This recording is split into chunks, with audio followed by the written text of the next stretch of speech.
Hey, Steve Ellis, can you give us an update on Bill Lamb? Yeah, Bill was part of our Wednesday Bible study yesterday. And the short story is he was down at his future new place down in Little River, North Carolina, South Carolina. Got up in the middle of the night, I think Sunday or Monday night, and felt lightheaded, has vertigo, and fell. And that precipitated his wife getting him up the next morning, going to the emergency room where they discovered he had a blood pressure over 240 over, I don't know what the bottom number was, but I just remember 240. Extremely high blood pressure. So he had a stroke and spent another day or so down there until he was stable. And then they brought him back up here where he's seen other doctors and are doing better. He also had to get some skin cancer cut off his lip. So he was sporting a Band-Aid yesterday. But he's in good spirits. He's got a good plan that he's going to see more doctors as well as go through a change in medication. He kind of brushed it off as not being that big a deal, but the doctor told him if he had not been in such good shape when all this happened physically, he would be dead.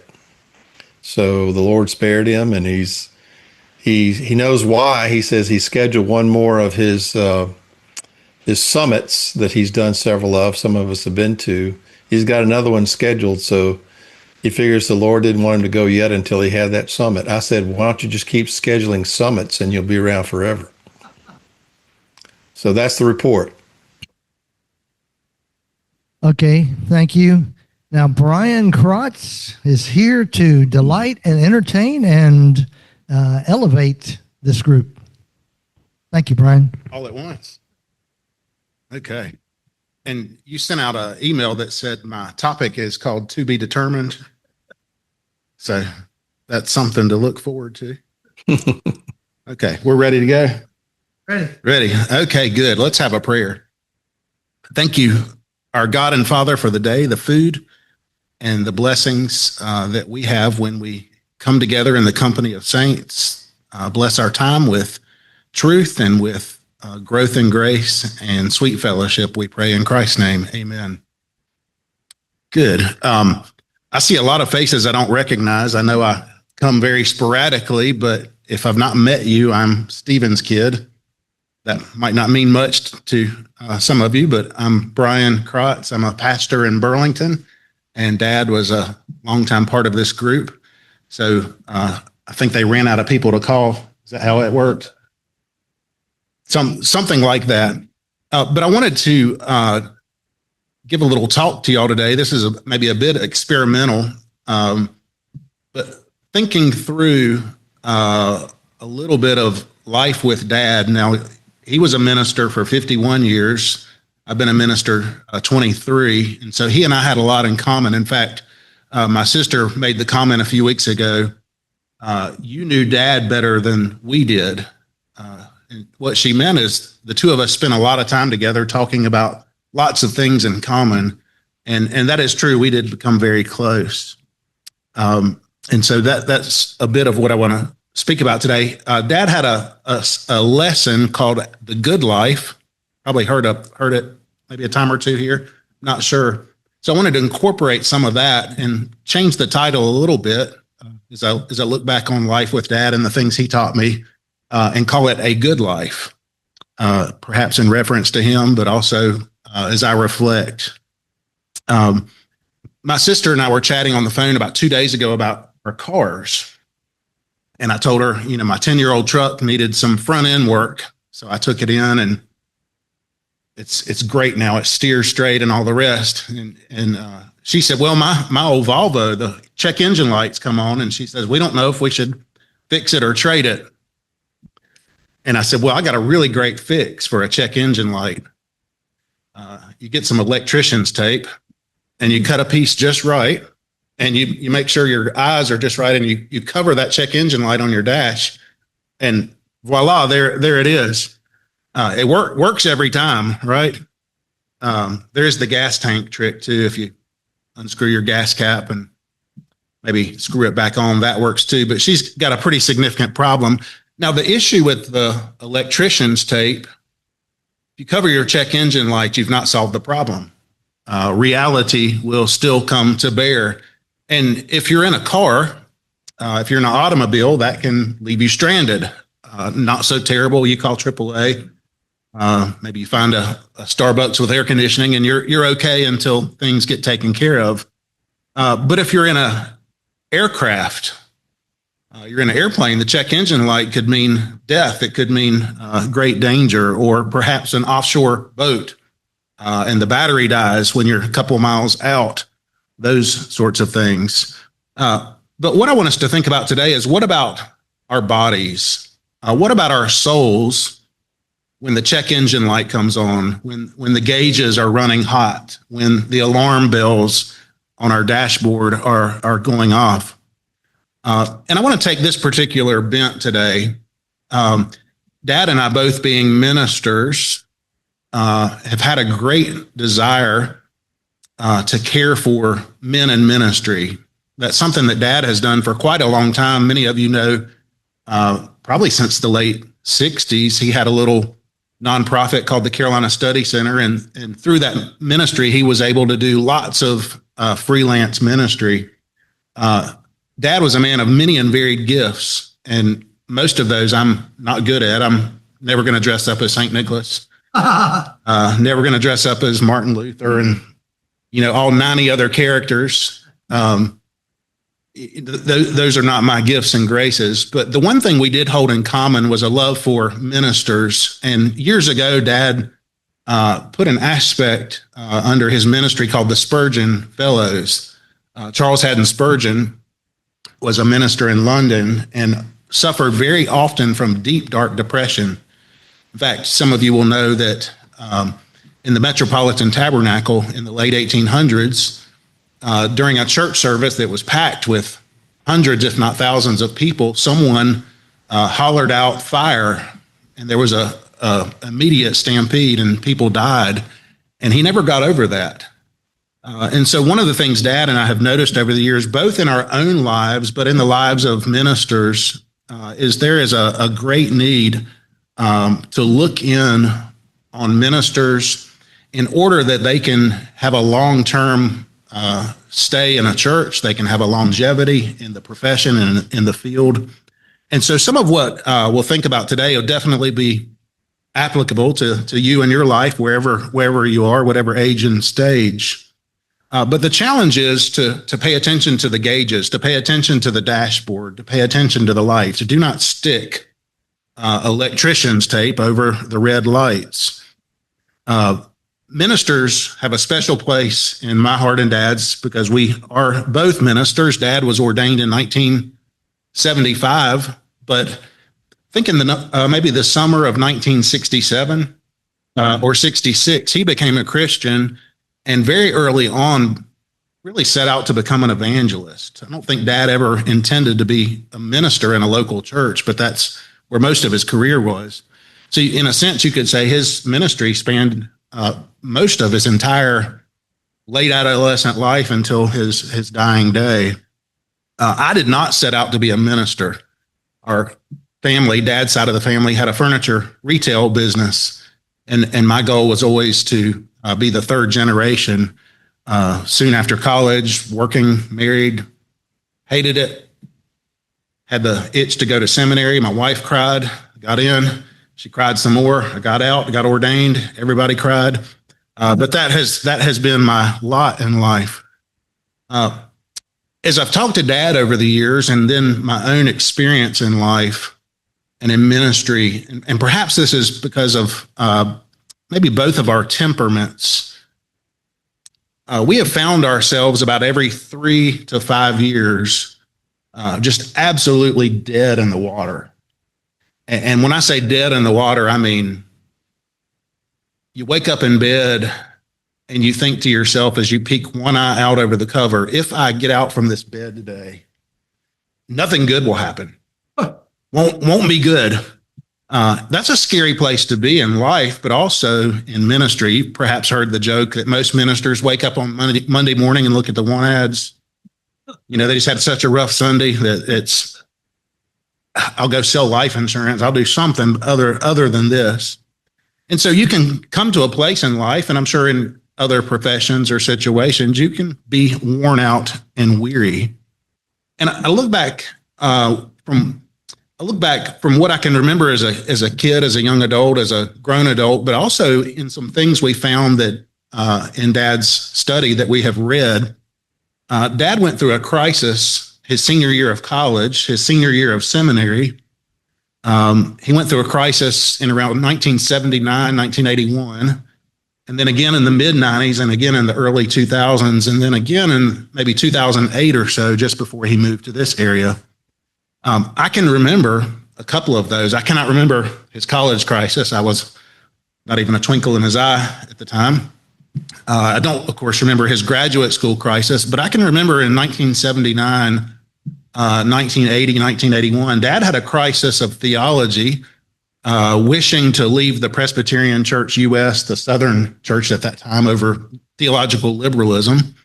In fact, he would, I think in October of 1981, preach a sermon called Ichabod.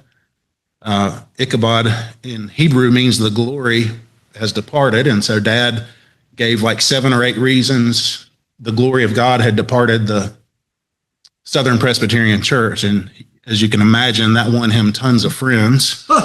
In fact, he had to leave the church and change denominations. But I can remember Dad going through a really difficult stretch as a little child, really. It was very impressionable. And as I look back, I understand it a bit more. And then maybe as a teenager and a college student, and then as an adult in the other eras, I've gone through similar stretches. In 2006, just a few years into ministry, I remember telling my other pastor I worked with, man, I can't do this anymore. This is miserable. No fun.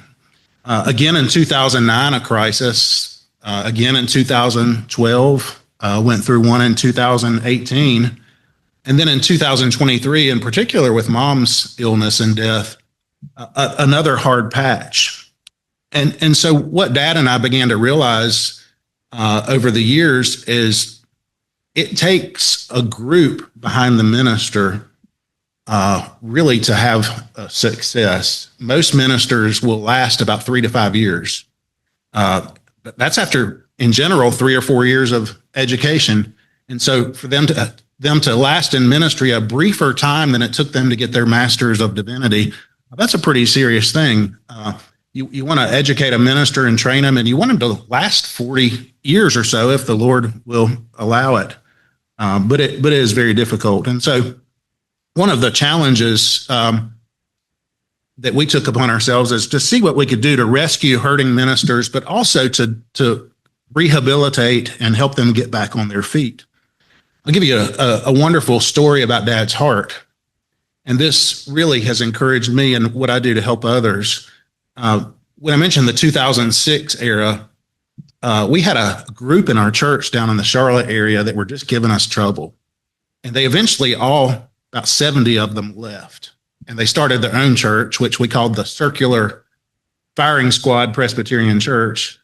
And they lasted about a year, and they got in a big circle and shot at each other until the last man was standing. But I was going through a really hard time. We had 2 babies. Ministry was not what I thought it to be. And Dad calls me up. He's living in Greensboro. I'm living down in Charlotte. And he says, meet me tomorrow morning at Cracker Barrel in Statesville. So I did. Dutiful son. Show up at 7:00. We get some breakfast at Cracker Barrel. We jump in my car and we drive up to Beach Mountain. And we spent the day up on Beach Mountain skiing, looking at the mountain views, just getting fresh air, getting out in the sun, talking, visiting. And if you're with Dad, you're going to stop and eat about every 45 minutes to hour and a half. We left there and drove to Blowing Rock. Remember, we went into the Kilwins chocolate store. And of course, Dad never met a piece of chocolate he didn't want to enjoy. And maybe by 9:00 that night, we were back at his car in Statesville. And a day out and about, a day on the mountain, a day in the chocolate shop, a day away from the troubles made all the difference in the world to me. And I never forgot that day. And there have been other occasions where we have done similar things. We used to have a yearly date on Lake Norman. We would rent a boat and just stay out for the day. You can imagine both of us letting the wind blow in our hair and all the rest. But we would get out for just a day away from all our troubles. Dad put together a little booklet early in life. I think it was after that 1979, 1980, 1981 stretch, and it was called The Good Life. He had woken up from a deep depression. He had been in one of those stretches where if you get out of bed, bad things will happen. He had been in one of those stretches. That's one of the first memories I have of childhood as a preacher's kid. And it definitely marked me, especially as I have become a minister and experienced similar things. But Dad put in that little booklet 10 ingredients, and he would always remind me, are you getting those 10 things? A lot of times we get together and he'd say, what are you doing for fun? I'd say, well, I'm walking the dog, I'm taking out the trash, I'm going to work. You know, we're changing diapers, we're feeding babies, we're doing all those things. No, what are you doing for fun? I said, Dad, I don't have time for fun. Don't have money for fun. Well, you need to figure out how to have fun on the cheap. He would always say. But the first of the 10 things that he mentioned in that little booklet, the first was sunshine. A human being needs sunshine. We are made body and soul. And yes, our bodies are broken by the fall that Adam brought all mankind into when he sinned against God in the Garden of Eden. And so while our bodies are great wonders, I need not convince you that the fall has greatly affected them. We are all made up of body and soul, and our bodies are wasting away. Our lives are full of thorns and thistles, and our relationships are often full of aches and pains and struggles. And so a minister has a particular set of struggles, both body and soul. And so Dad saw that a life without sunshine was a life without vitamin D. It was a life without important things provided just by getting outside. Most of us live a good bit of our lives in an artificial world. We live under fluorescent lights. I've never had a cubicle job, but that doesn't look fun to me. In fact, imagine it's a layer of Dante's Inferno to be stuck in a cubicle for your career. I'm more of an outside guy. But sunshine is something we obviously need. It's good to be outside. The second thing he mentioned was fresh air. Of course, if you're cooped up inside, you're getting stale, recycled air through the HVAC system. 2 days a week, I go to the YMCA to a boot camp thing. I'm trying to stay healthy. But the other 5 days a week, I walk outside. Just below my house is an arboretum. Lots of giant oak trees, lots of beauty, lots of wonder, a little creek through the path. And so 5 days a week, I do try to get outside and walk. And it's early in the morning, so there is no sunshine, but there is plenty of fresh air. And I found out the hard way. You've got to walk before the school buses, because when the school buses go by, there is no fresh air. And if you've ever tried to take a morning walk in the tailwind of a diesel school bus, that is no fun. But to get outside and enjoy, I'll give you another quick little dad story. I left a church in Greensboro in 2012, very difficult situation. And I knew I was going to be about 2.5 years before I went to the next call. Well, before I lost that job, our family had been looking at a dog. Our kids were just big enough to help. And so we were going to get our first little poodle.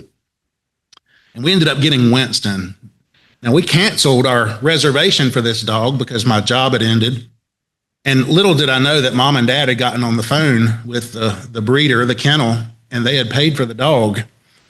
And we get this message: you're going to get a dog, and you're going to need a dog. If you're going to be out of ministry for 2 years, you need something to get you out of bed and something to make you go on 2 walks a day. That was one of the best gifts I've ever been given. Incredible to have a sweet puppy. He died about 5 years ago. Worst day of my life. Boy, oh boy, to have to put a dog down and to dig a hole with your son in the backyard and to bury that beloved animal. was really tough, but that dog got me out in the fresh air, got me out in the sunshine. The third ingredient Dad put in his little booklet was whole foods, not like the grocery store, but maybe their philosophy. What is the old computer lingo? Garbage in, garbage out. Yeah, so whatever you program in is going to come out, and whatever we eat is going to come out of us. Now, Dad would tell you he was not the specimen of a healthy diet. I tried to tell Mom and Dad for years, like, y'all live in the fruitiest town in North Carolina with the best food, and y'all somehow go outside of that and get the fried stuff. But it's good just simply to say that we eat well, fruits and vegetables and, nuts and proteins. Everybody goes to the doctor, hey, doc, what should I eat? And they always say the Mediterranean diet. Isn't that about right? So good foods. The fourth thing he mentioned is work. Now, a lot of us will say work is the problem, but we need to remember that God made us to work. When he made Adam, before he had Eve, he put him in the garden to work the garden, make it productive. He put him in the garden to keep it, to protect it. And he put him on this earth to have dominion. And so when we have success in our respective fields, that is the way God makes this world go round. He makes us, he gifts us, he calls us so that we can serve our neighbor and serve him. And I think of what Eric Liddell said when he talked about his love of running. He was the Scottish fellow, the Olympic athlete of the last century. And he says, when I run, I feel God's pleasure. And there is a sense where, what is the old saying? I've never worked a day in my life. I just loved what I did. You know, it's not always that way. But work is a good thing. Hard work and success is a wonderful thing. And so that's the fourth ingredient. The fifth is worship. And perhaps this is the most important one. We are made to have a relationship with God.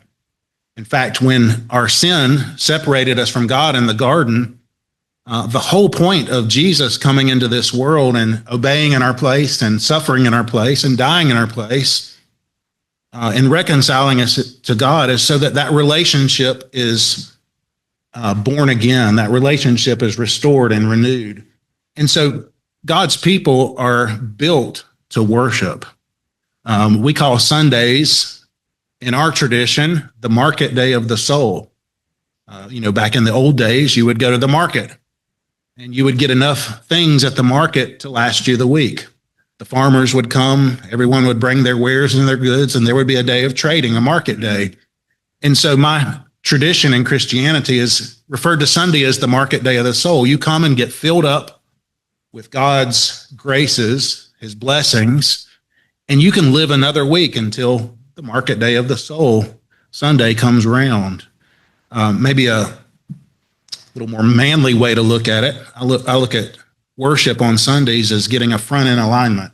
You've been out in the world, you've hit every pothole, your shocks are out of whack, your steering is out of whack, and you can look at church sometimes, the preaching of the word, as it's getting lifted up on the rack. And you hear again what is good and what is right and what is true, and you're straightened out for another week of life in the world.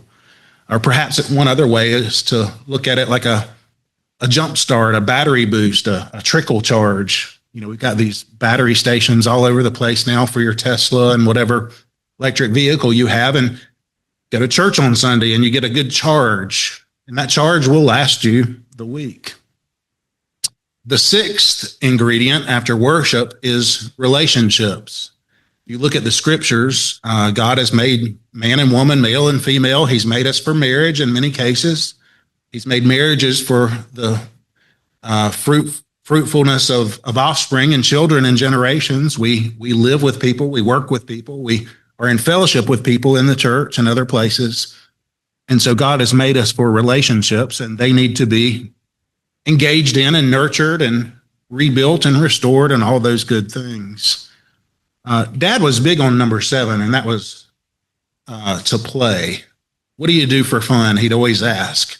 What do you do to play? I look back on life, how many times we canoed the Stanton River in Virginia, Or we spent our summers down on Baden Lake. My grandparents had a cottage, and that's where we learned to water ski. That's where we learned to catch a fish.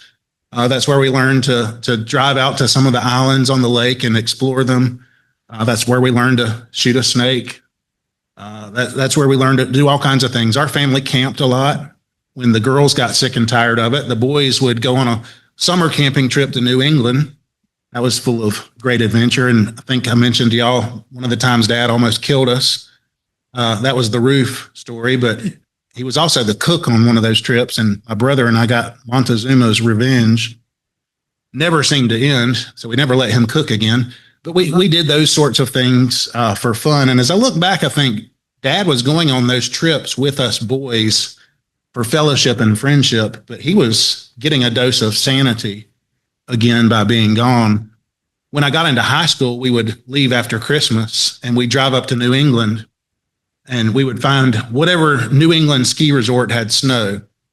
And I remember one year we went up to Lake Placid and he said, "Hey boys, let's ride a bobsled."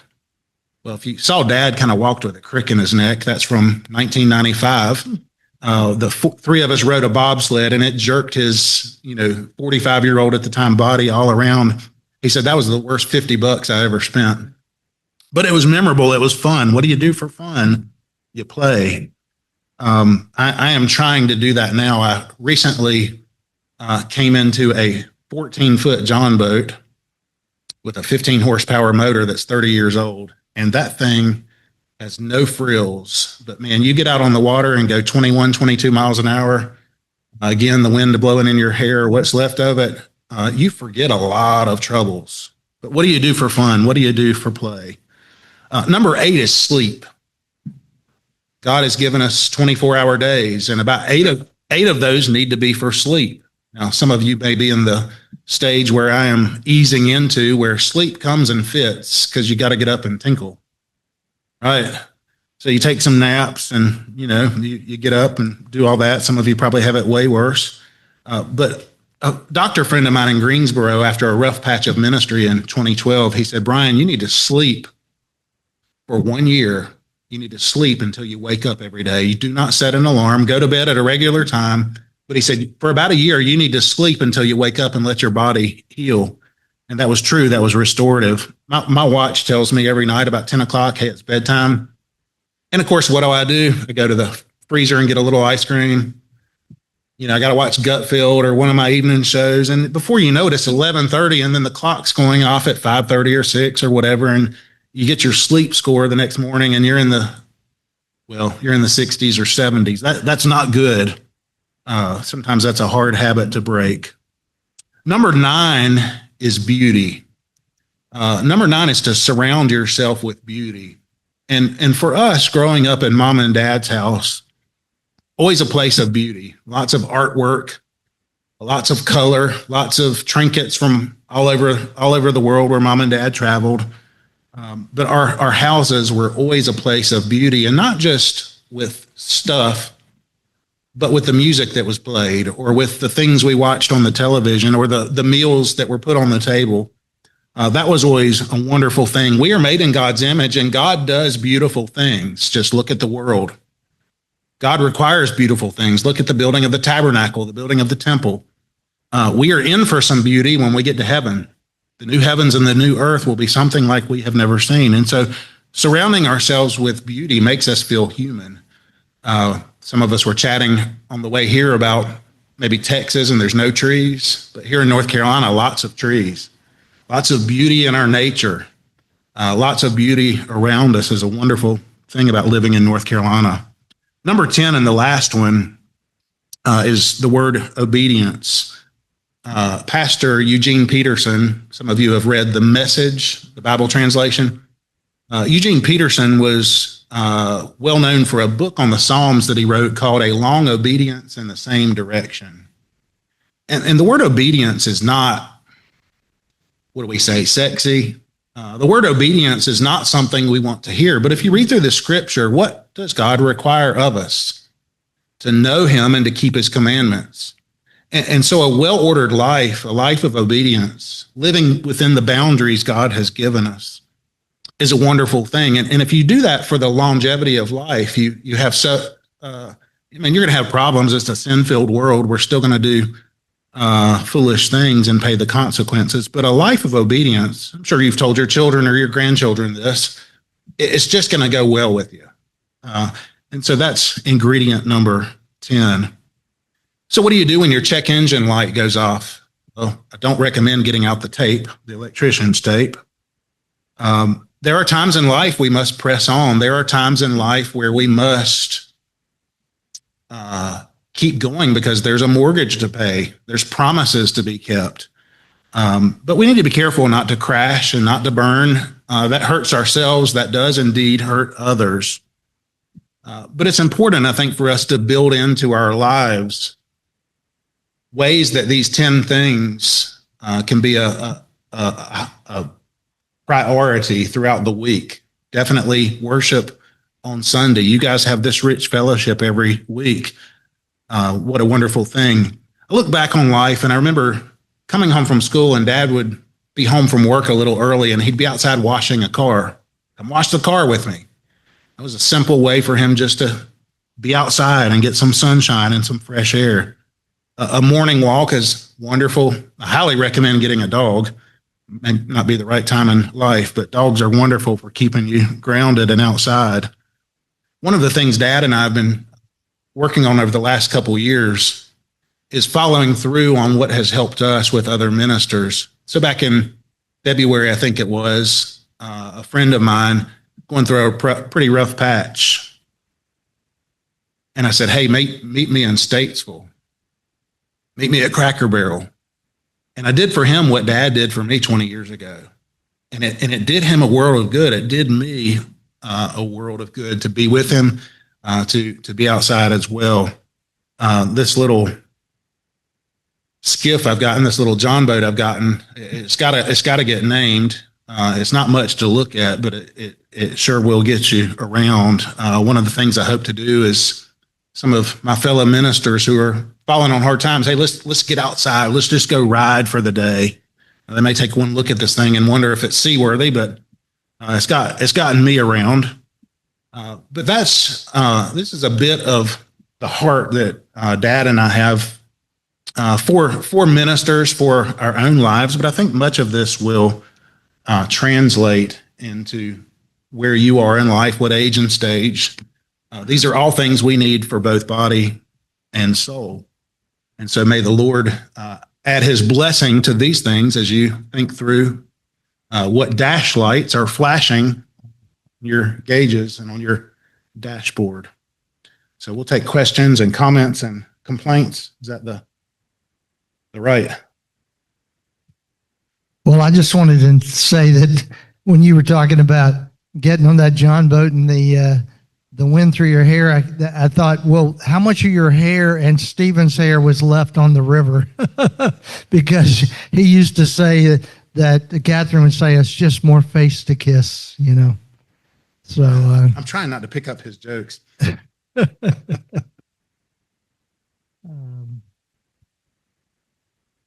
Writing your points down. Number 2, I didn't get that. Fresh air. Fresh air. Yeah. Okay. Yeah. Great. Yeah, that's great. And I think all people need the refreshment. Wife and I just went to Boone for a Thursday through Monday getaway. And, we had our connections with our family and stuff like that, but we didn't have the normal activities that we would normally have. And it was wonderful. It took 2 days to get back into the swing of things, recharge. As many of us are in the 7th decade of our lives, my wife and I have been watching a guy named William Lee. He's a doctor on YouTube, and he's a gerontologist. And he interviewed his 85 and 95-year-old patients. He said, what do you guys regularly do? The first thing they do every morning within 30 minutes of waking up is they go out into the sunshine. And there's a physical response to that stimulates youth, if you will.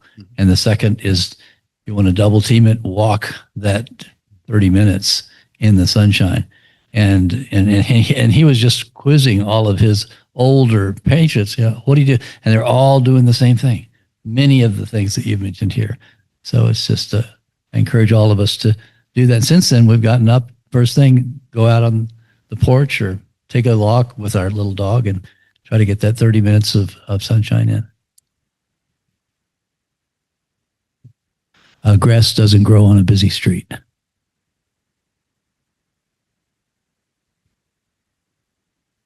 I think an important thing too is to tell people you love them, and to have people telling you that they love you. I tell Eva that I love her, and she tells me that she loves me too. But it's true. I think it's very important. God is love, and I know you were talking about your dog, and dogs have always been important in my life too. And my son, now we have 2 dogs, and he takes pictures of the dogs all day long. That's what his phone is filled with. And a couple of years ago, about 3 years ago, my wife's birthday was coming up, and it was the day before her birthday, and the 2 things that I had tried to get didn't come through. And she came walking into me and showed me a picture of a dog that had been dropped at the pound. And she said, "Can we go look?" And I'm thinking, she's asking me the day before her birthday if we can go look at a dog, and I don't have anything for her birthday. So we went over. It was a little Dachshund Beagle mix, and she had a Dachshund and a Beagle when we got married. This was like God putting the 2 of them together. One. And went over there, and this poor little dog was just laying there trembling while all the pit bulls were up barking and beating against the cage where she was. And so I had like I had a choice. I said, "Well, I guess we don't need to go home and talk about." She said, "No, we don't need to go home and talk about this." And but that little dog has loved me so much, and she loves to be loved, and she's actually been a connection that's brought more harmony into my relationship with my wife than probably anything in this world. And so when we talk about beauty, I see a great beauty in the animals of this world. And what it makes me think back to when Jesus walked in the garden with Adam, and he would go and make an animal and bring it and say, "What do you want to name it?" And these were it says God is the giver of all good gifts. That is so true. And I think one day, maybe in heaven, when the lamb's lying down with the lion, we'll get to go pet some lions and enjoy more of what God has created. I do believe that's, No part cats. No cats. No cats in heaven.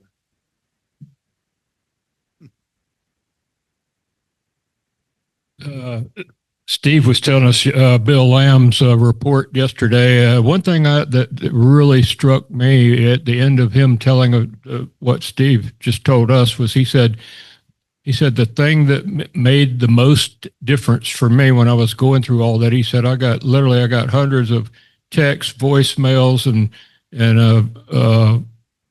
emails from people saying, "I'm praying for you." And that's something that we need to ministry with pastors and stuff, for pastors to hear that you're praying for them. I think that's critical. If you haven't told your pastor how much you appreciate him, or give him a nugget of something he said that you learned, that can go a long ways. Yeah, that's a big deal. Most pastors do wake up Monday saying, "I'll do anything else." Yeah, 22 years ago, I was diagnosed with multiple sclerosis, and I had to quit practice. And that was obviously the down time in my life, two things happened. I rescued a Weimaraner who is a one-person dog to start with. Well, Yeah. he saved my life, and Bill Terry invited me here. Two things that got me through all this. It's wonderful. Yeah. And obviously God had plans for your life when you were able to get down from cleaning the chimney and your dad was shooting at the squirrels while you were up there. Yeah.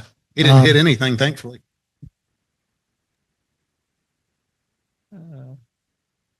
Bryan, I don't have anything to add to what you said. It's been glorious to hear it. I'm really feeling more conviction than anything else because there's probably only one or two of those 10 that I do. The only thing I have to add is you said you were looking for a name for your boat. I'll let you steal the one that someone told me years ago when I got my first one as a pastor. They said, call it church business. So when people call, you can say, I'm sorry, I'm out on church business. One of the names is Visitation. He's on Visitation. Yeah, same idea. Yeah, might call it the study too.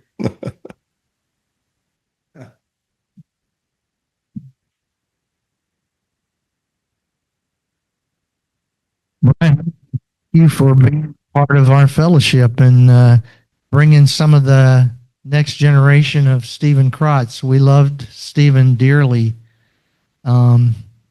I'm reminded of P.H. Craig's funeral, and Stephen did P.H. Craig's funeral, and I was asked to speak on behalf of my members with him during that. At one point, finally, Stephen kind of nudging me from behind, like, that's enough. But when I loved PH, and so when I got back, Steve Ellis is there. They're all cheering. They're giving me high five. You did a great job. And then we went out to the graveyard, and and I had already. So I sung a song, and Steve loved for us to end these things with a song. And so when it was all over, a couple of weeks later, Stephen came to me and he said, I really loved doing that service with you. And that blessed my heart so deeply. And so I'd like to just end by singing, let's sing, I love you, Lord, and I lift my voice to worship you. Oh, my soul, rejoice. Take joy, my King, in what you hear. May it be a sweet, sweet sound in your ears. Stephen loved to say, let's Steve sing us a song before we depart today. So this was a blessing for us to have you here. Thank you. I hope you can come from time to time. We loved having you. As long as there's barbecue and Chick-fil-A, right?